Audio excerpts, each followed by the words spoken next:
En ce temps de Pâques, le monde chrétien célèbre un événement qui sort complètement du cadre des événements historiques habituels, la résurrection du Christ. D'après le récit des évangiles et de tout le Nouveau Testament, Jésus de Nazareth aurait été crucifié sur la colline de Golgotha, puis placé dans un tombeau tout neuf et serait ressuscité le 3e jour après sa mort. Mais est-ce un mythe, une belle histoire ou une réalité historique?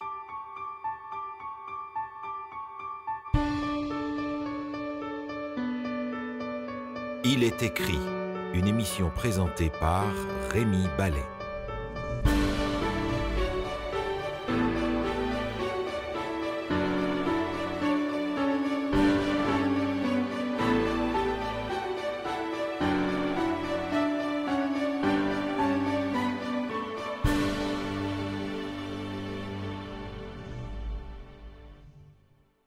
Je vais aborder cette question importante, ce dossier de la résurrection du Christ, avec quelqu'un qui est maintenant un habitué de l'émission Il est écrit et que je reçois avec plaisir, le docteur Luis Vicuña. Luis Vicuña, bonjour. Bonjour, Rémi. Alors, quand on parle de la résurrection de Jésus, pour des chrétiens, on parle d'un sujet fondamental. Certainement. C'est un des grands piliers de la croyance chrétienne. Alors, vous avez dit justement croyance. La foi, évidemment, n'est pas quelque chose qu'on va démontrer. Il y a une part d'abandon dans la foi. Pourtant, la foi doit quand même reposer sur des choses solides, avoir une certaine raison, une certaine rationalité. Dans le cadre de la résurrection, ce qui dérange beaucoup de gens, c'est que c'est quelque chose qu'on ne constate pas habituellement. C'est hors de nos schémas mentaux habituels. C'est sûr que du point de vue, si on se place exclusivement intellectuel dans un monde darwiniste, personne ne ressuscite, je veux dire. Donc, forcément, dans ces cas-là, ça ne devra pas avoir eu lieu, dans ces points de vue, rationnellement. Uniquement rationnel. Exact. Mais donc, c'est pour ça qu'on parle de foi, de croyance. Mais bien sûr, cette croyance est basée sur des faits historiques. Alors, c'est ce qu'on veut voir ensemble aujourd'hui. Vous dites, la résurrection, même si c'est une question de foi, on a de bonnes raisons historiques d'y croire. C'est ça, exact. Alors, c'est notre dossier d'aujourd'hui. Et on va commencer d'abord peut-être en établissant les faits historiques, ceux qu'on connaît de manière sûre à travers les évangiles, à travers les récits qui nous sont donnés. Et la première chose qu'il faudrait établir, c'est Jésus est-il mort? Et voilà, c'est ça la grande question. Jésus, parce qu'il y a ceux qui croient que Jésus a juste fait semblant ou qu'il s'est évanoui. Il n'est pas vraiment mort. Bien des théories, là, il n'est pas mort. Mais le témoignage des évangiles, parce qu'on a 4 évangiles qui nous parlent du même événement, et s'il y a bien un personnage de l'Antiquité dont on connaît les détails précis de sa mort, c'est bien Jésus. D'accord? Il n'y en a aucun pharaon, aucun autre. On connaît autant de détails. Eh bien, ils nous disent clairement qu'il était mort. Alors, c'est intéressant ce que vous dites parce que vous dites qu'il n'y a pas de personnage de l'Antiquité pour lesquels on ait plus de détails par rapport à sa mort que le Christ lui-même. Exact. D'accord. Donc, il est mort sur une croix. D'accord. On connaît même les détails qui nous sont expliqués, comment on lui a percé les pieds et les mains, comment on l'a placé dans le bois, etc. La façon de le crucifier, donc. D'ailleurs, nous vient la forme de croix, là, qu'on connaît bien. Donc, lui, il va être flagellé avant.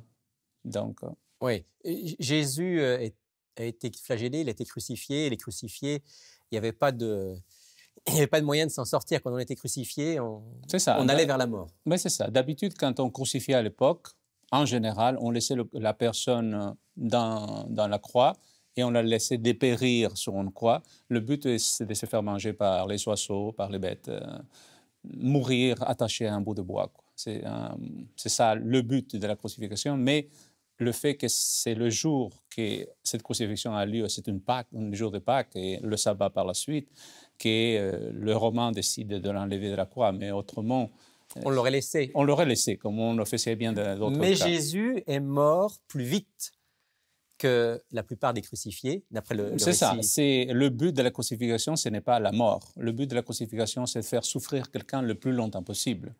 c'est attacher un être à un bout de bois avec des clous et le laisser dépérir à petit feu, en quelque sorte. C'est ça le but de la crucifixion. Tandis que Jésus, lui, passe, on va dire, quelques heures sur la croix. C'est ça, Et puis il meurt. on peut calculer à peu près 6 heures maximum, et, parce que c'est vers 9 heures du matin qu'il va être crucifié, on ne sait pas exactement, mais c'est sûr qu'à 3 heures de l'après-midi, il meurt. C'est ça qui est le texte. Donc, par la suite, tous les détails caractéristiques de la mort d'une personne se retrouvent chez Jésus. Alors, est-ce qu'on pourrait lire un texte qui montre à l'évidence que Jésus est bel et bien mort, qu'on ne peut pas soupçonner, qui se serait juste évanoui et puis qui se serait réveillé et qu'on aurait pris ça pour une résurrection? Voilà, donc Jean chapitre 19, par exemple. Alors, on va lire dans l'Évangile selon Jean, à partir du verset 32, donc. au chapitre 19, et à partir du verset 32. Les soldats vinrent donc et brisèrent les jambes du premier, puis de l'autre, qui avait été crucifié avec lui. Arrivés à Jésus et le voyant déjà mort, ils ne lui brisèrent pas les jambes, mais un des soldats lui perça le côté avec une lance, et aussitôt, il sortit de l'eau et du sang. Mhm. Voilà, donc quand j'étais jeune, ma grand-mère, elle gardait des dindes, et donc je lui ai déjà aidé à tuer des bêtes. Donc quand on reçoit le sang d'une bête, et assez rapidement, le sang coagule en haut et ça se sépare entre deux types de sang, donc dur et le liquide. C'est-à-dire, c'est quand le sang ne circule plus. Je veux dire, quand la personne est morte. Le sang ne circule plus dans le corps. Dans le corps, forcément, le globule rouge se sépare du reste du plasma. Et c'est ça qui arrive quand on perce Jésus, c'est-à-dire, il est mort. Il y a plus de sang ce n'est plus du sang qui coule. C'est plus le sang qui coule dans ses veines, c'est vraiment le sang qui coule d'un être qui est déjà décédé. Qui est déjà décédé, quoi. Donc ça, c'est juste par ces détails. Non seulement ça, en perçant le côté droit, que dit le texte, donc on perce un poumon forcément, on perce le cœur, donc c'est fini. C'est la mort. C'est la mort. On vérifie qu'il est bien mort, quoi. Et je veux dire, quelqu'un qui se fait traverser tout ça et qui ne fait aucun geste, même évanoui, quand on nous fait mal, on réagit d'une certaine façon. Là, aucune sorte, il est mort. Et ces soldats qui ont fait cela, ils ont l'habitude de voir de mort. Donc. Et ils savent donc discerner donc que Jésus là, est mort. Jésus est mort. Ensuite, il a été mis dans un tombeau. Qu'est-ce que c'était un tombeau à l'époque? Qu'est-ce que c'est Voilà, c'est une grotte creusée de façon artificielle dans le rocher. Donc, c'est José de Arimathée, quelqu'un qui a de l'argent, qui a fait exprès de faire cette sorte de grotte. C'est une caverne dans laquelle il y a une place, une sorte de lit en pierre, où on va mettre le corps d'une personne. Et sur le côté, il y a des sortes de niches où on va mettre, une fois que, parce que c'est pour la famille, c'est pas pour une seule personne. Et quand quelqu'un est mort au bout d'une année, on ramasse les ossements, on le met dans ce qu'on appelle un ossuaire et on le range dans une sorte de place. Comme un petit creux dans le... Voilà, un creux dans le mur, et à fur et à mesure, toute la famille se retrouve l'une à côté de l'autre. C'est ça le but, c'est ça qu'un sépulcre. Donc Jésus est placé dans le sépulcre. Le texte précise qu'on roule une pierre devant l'entrée du sépulcre. Voilà, donc il y avait des pierres assez énormes qu'on taillé exprès pour fermer les portes des tombeaux afin que les animaux, ou les voleurs ou quiconque ne puisse pas y rentrer. Non seulement ça, dans le cas de Jésus, on va mettre un sceau romain, je veux dire, on va mettre des attaches avec un sceau romain qui ne doit pas être brisé. Donc, Et on va placer une garde. Exact. Puisque les chefs juifs avaient entendu Jésus parler de sa résurrection et disaient que ça serait une supercherie si les disciples venaient voler le corps. Donc, on va demander de garder le tombeau. C'est exact. Donc, une garde romaine régulière, normale, c'est 4 soldats. D'accord? Et chacun de ces soldats roule le temps qu'il va garder le lieu et chacun dort à des moments différents parce qu'il ne faut pas qu'il y ait un moment que personne ne surveille le tombeau, dans le cas là.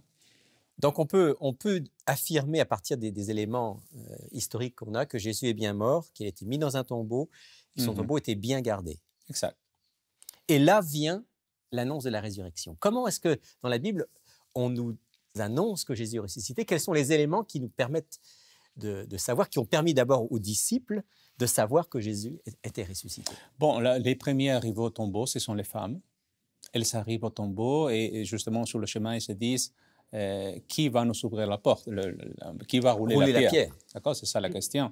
Donc, et arrivé au tombeau, ils voient la pierre ouverte, en tout cas le rocher ouvert, et voilà, il n'y a plus personne. Et voilà, un ange leur apparaît, il lui dit, et il n'est pas là parce qu'il est ressuscité. D'accord, donc... Première chose, donc la pierre est roulée. C'est ça. La pierre est roulée, et on peut difficilement imaginer que ce sont les femmes qui l'ont roulée. Non, d'après la description, c'était un grand rocher, dit le texte. Donc, on calcule qu'à peu près, c'était une bonne dizaine de personnes qui pouvaient pousser l'un et l'autre. Donc, il a fallu une force ça. Extraordinaire pour rouler cette pierre. Exact. Et alors, à ce moment-là, évidemment, on ne voit pas le Christ. Qu'est-ce qu'on voit? Qu'est-ce que les disciples voient? Bon, voilà, c'est la suite. Donc, après que les femmes ont vu cela, elles retournent, vont voir les disciples, lui disent que Jésus est ressuscité, parce que c'est ça que l'ange leur a dit, mais eux, ils ne croient pas. Et ils se disent... Et d'ailleurs, le témoignage d'une femme, et c'est ça qui est très intéressant, parce qu'à l'époque, dans le contexte juif, le témoignage d'une femme, ça vaut rien. Oui, parce que les femmes ont beaucoup d'imagination. Oui, ils peuvent voir des choses... Elles sont très sensibles. En tout cas, c'est un contexte très misogyne, il faut bien comprendre. Et donc, les femmes témoignent de cela, ils ne croient pas. Tout simplement, ils ne croient pas, ils vont aller vérifier par eux-mêmes et arriver au tombeau. Et c'est Pierre et Jean, les deux seuls courageux qui vont aller voir. Donc, c'est Jean qui arrive le premier, mais il attend Pierre... Et Pierre qui rentre dans le tombeau en premier, Alors, peut le lire. On devrait lire ce texte parce que c'est quand même un texte très fort par rapport à la résurrection. C'est dans l'Évangile selon Jean. On va lire ça ensemble. Évangile selon Jean, au chapitre 19, chapitre 20, pardon. Et à partir du verset 6. Simon-Pierre, qui le suivait, arriva. Il entra dans le tombeau, aperçut les bandelettes qui étaient là et le linge qu'on avait mis sur la tête de Jésus, non pas avec les bandelettes, mais roulé à une place à part. Bon, ça c'est la traduction seconde que je respecte, mais je préfère d'autres versions qui sont un petit peu plus collées au texte. D'accord. Texte original en grec. C'est ça, au grec, tout simplement. Donc, qui nous disent que les bandelettes jaillissaient à leur place. Elles étaient à la place où on les avait laissées. Et le linge qui était sur la tête de Jésus ne jaillissait pas avec les bandelettes, mais était enroulé à part, à sa place encore. C'est-à-dire, autant les bandelettes que le linceau qui était sur la tête de Jésus étaient chacun à sa place. Tout était en place, comme on l'avait laissé, sauf que le corps de Jésus n'y était pas. Alors, j'essaie de bien comprendre ce que vous me dites. Ce que dit le texte ici, d'après le texte original, c'est que quand Pierre et Jean sont rentrés et qu'ils ont vu donc les bandelettes, c'était comme si Jésus était toujours là, enroulé, sauf qu'il n'était plus là. Exact. Donc, comme si, je dis, comme si ce serait évaporé, en quelque sorte.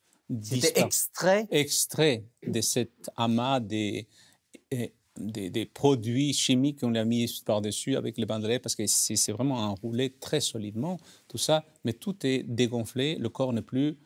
Mais il est où? Tout est en place, mais il n'est plus là. Exact. C'est pour ça que la suite, le verset qui suit, il dit « il crut ». Alors, on va le lire, ce verset 8, qui dit « Alors l'autre disciple qui était arrivé le premier au tombeau, donc Jean, entra aussi, il vit et il crut. » Exact. Parce que s'ils avaient vu que les bandelettes sont toutes jetées partout, ils se sont dit quelqu'un est venu voler.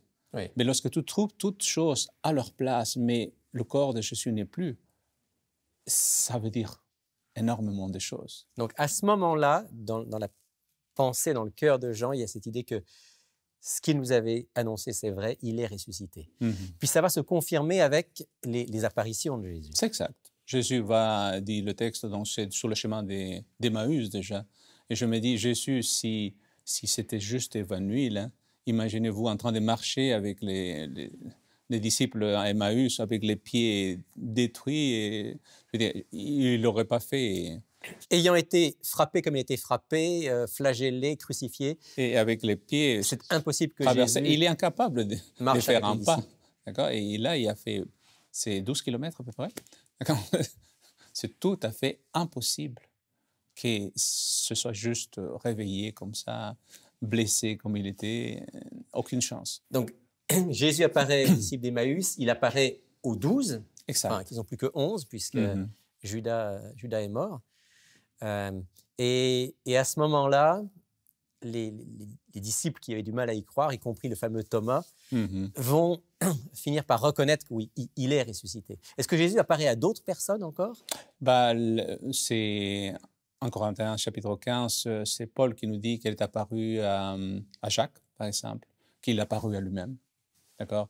L'apôtre Paul sur, à Paul, sur la route de Damas. D'accord, sur le chemin de Damas. Il est apparu à 500 autres personnes, mais c'est tous des croyants quand même. Hein, et il n'a pas fait une apparition au Forum romain ou au temple de Jérusalem, mais il est apparu aux siens.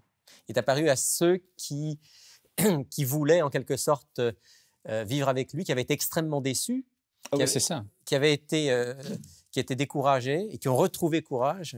C'est ça, la résurrection devient le moteur. Ses disciples sont découragés, sont enfermés dans la chambre haute à double tour et ils ont peur de sortir à l'extérieur. Ils ont même plus peur que les femmes qui sont allées au tombeau. Hein. Et donc, ces gens-là allaient voler le corps de Jésus, c'est aucune chance. Et non seulement ça, il y a le respect du corps de leur maître. Ils ne seraient pas, eux, à voler le corps de ceux qui... Ça aurait été un manque de respect. C'est un manque de respect énorme que de faire des choses comme ça. Donc, c'est sûrement pas eux qui ont fait ça, si vol s'agit. D'accord? Donc, mais ils sont découragés. Ils sont totalement... C'est ça, sur le chemin d'Emmaüs, ils disent, on croyait, on pensait. On espérait. On espérait et ils sont déçus, totalement déçus. Et c'est le changement total. Il devient le moteur qui pousse à être prêt au martyr, prêt à tout, à annoncer cet évangile dans le monde entier s'il le faut. C'est ce qui change le tout pour tout dans l'espoir des disciples. Comme le diront certains apôtres, ce ne sont pas des fables qu'on vous raconte, nous l'avons vu. Exact. Nous l'avons vu de nos yeux. Et la résurrection de Jésus devient l'annonce, la bonne nouvelle que Jésus est victorieux, qu'il a vaincu la mort et donc que cette victoire peut devenir la nôtre. C'est ça. C'est parce que sans la résurrection de Jésus, pas de salut. Et le Saint-Esprit ne peut pas être déversé. Et toute une série de, je veux dire, c'est une étape cruciale dans le plan de salut, dans le plan de Dieu pour sauver le monde. Sans ça, Jésus devient un maître quelconque parmi bien d'autres maîtres religieux. C'est ça qui fait la grande différence entre le christianisme et toutes les autres religions. Nous avons un sauveur ressuscité. C'est un grand maître, mais qui est plus qu'un grand maître, parce qu'il est mort, il est ressuscité et il est vivant. Exact. Il est vivant. On pourrait, Louis Cunha, terminer en lisant un texte dans la première épître de Pierre, dont on parlait tout à l'heure, au chapitre 1er et au verset 3, qui rappelle combien cette espérance de la résurrection, cette réalité de la résurrection est pleine d'espérance. 1 Pierre 1, verset 3. « Béni soit le Dieu et Père de notre Seigneur Jésus-Christ, qui, selon sa grande miséricorde, nous a régénérés par la résurrection de Jésus-Christ d'entre les morts, pour une espérance vivante. » Merci, Luis Vicuña, d'avoir évoqué avec nous cette réalité de la résurrection de Jésus qui nous donne l'espérance vivante dont parle l'apôtre Pierre. Voudriez-vous terminer par une prière, remercier Dieu de cette réalité extraordinaire? Mais certainement. Seigneur notre Dieu, nous te remercions de nous avoir bénis, de par ta mort nous avoir sauvés et d'avoir ressuscité et aujourd'hui nous assurer du salut par la résurrection. Prépare-nous, Seigneur, à te rencontrer. Nous te demandons ces grâces au nom de Jésus. Amen. Amen. Bonjour, je m'appelle Sylvain Duval et je suis responsable des cours bibliques à Il est écrit. J'aimerais personnellement vous inviter à approfondir les sujets abordés dans nos émissions à l'aide du cours Découverte.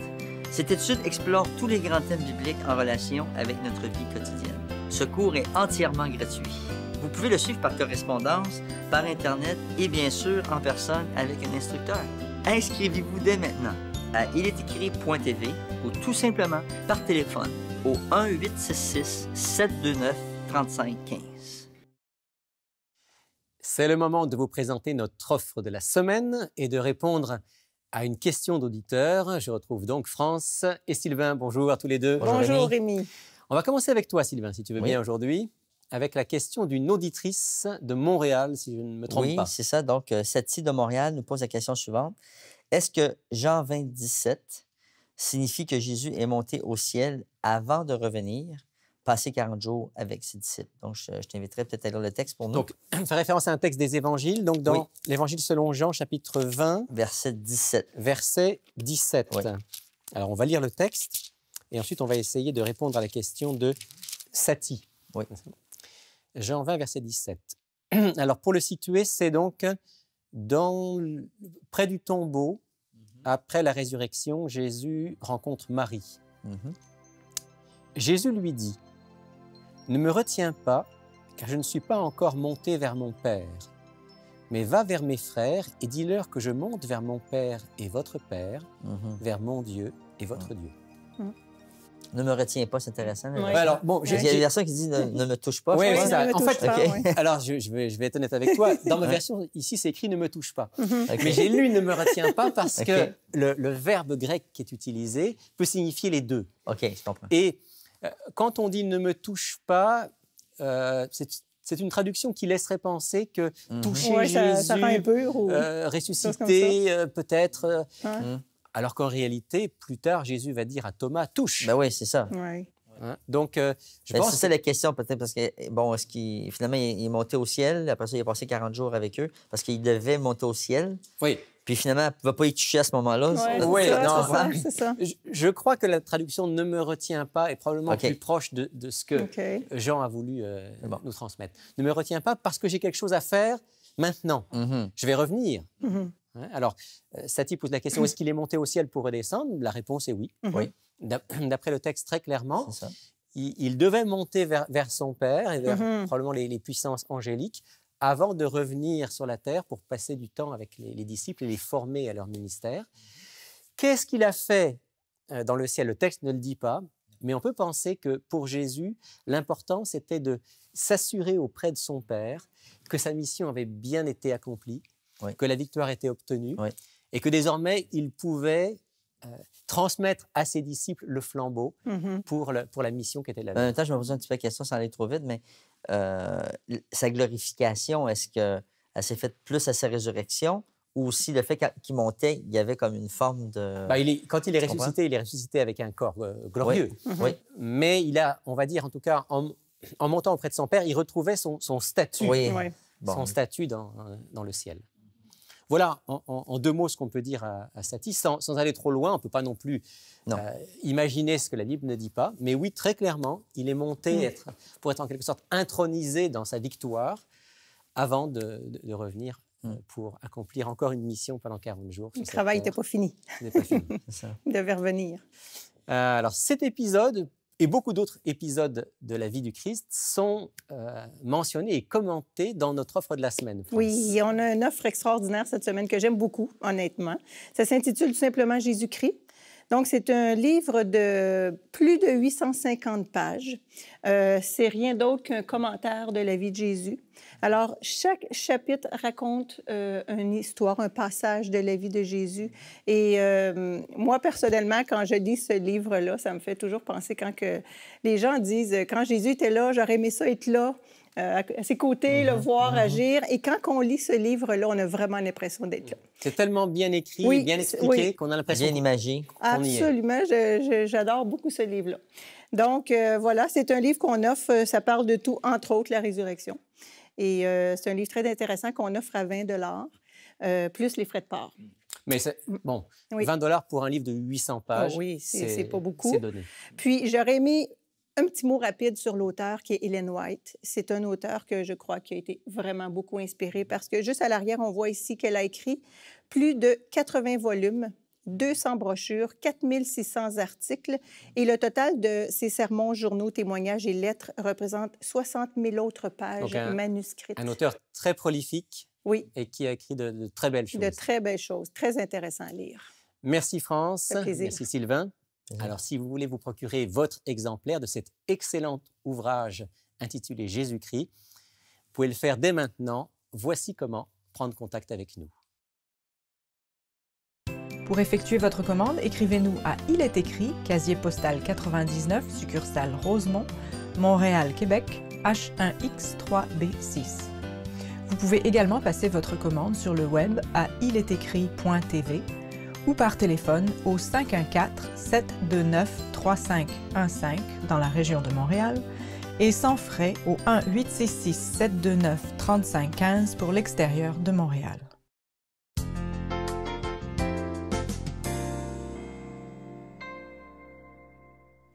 En 1670 étaient publiées les Pensées de Blaise Pascal. Dans ce recueil de notes, cet auteur, mathématicien, physicien, inventeur, philosophe et même théologien réfléchit sur le vide intérieur de l'être humain. Ces paroles sont d'une véracité étonnante lorsque nous constatons qu'à un moment ou un autre dans notre existence, tous nous ressentons un vide intérieur.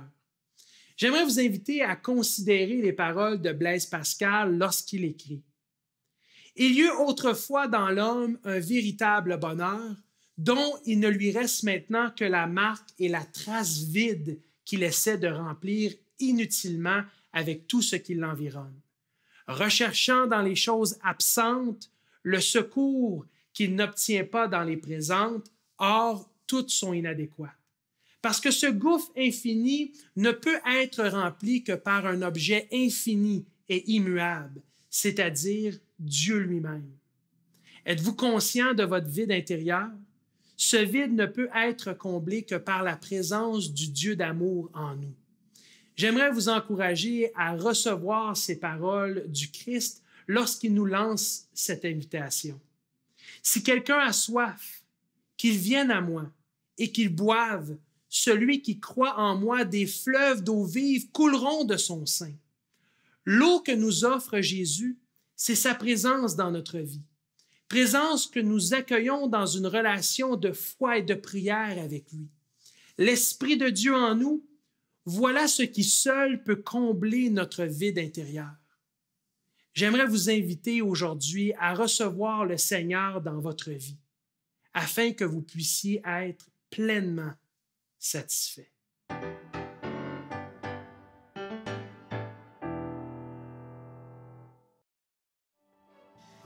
Au nom de toute l'équipe d'Il est écrit, je veux vous souhaiter un excellent temps de Pâques. Que ce soit pour chacun d'entre nous l'occasion de repenser à l'histoire de celui qui est venu parmi nous pour nous sauver. Que ce soit aussi l'occasion de passer de bons moments en famille et entre amis. Je vous retrouve la semaine prochaine pour une autre émission avec le même invité. D'ici là, souvenez-vous, il est écrit « L'homme ne vivra pas de pain seulement, mais de toute parole qui sort de la bouche de Dieu. »